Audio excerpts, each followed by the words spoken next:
Terrain pour les chefs d'État, résoudre les divergences. Nous avançons de part et d'autre, Pour résoudre la crise de la dette touro-potentielle, le couple franco-allemand, la France et la Banque centrale européenne continuent à racheter des obligations d'État, mais comme la BCE s'y refuse, cette compétence vient d'être transférée au Fonds de stabilité financière, le fameux fonds de secours de 440 milliards d'euros. Les Français veulent qu'il devienne une banque, qui puisse emprunter et sauver les pays à la crise, et pour les Allemands, il n'en est pas question.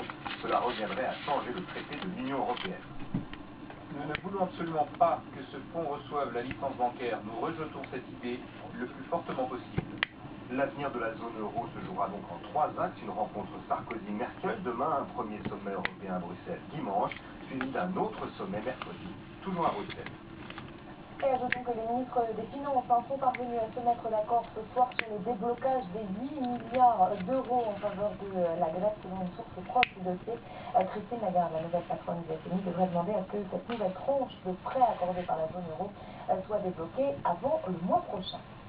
Elle s'est confirmée, la fameuse taxe soda sera finalement bel et bien appliquée sur les boissons light, celles qui contiennent des véhicules courants.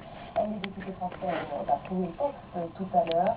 Une taxe de 2 centimes d'euros en moyenne par canette, elle devrait rapporter à l'État 280 millions d'euros.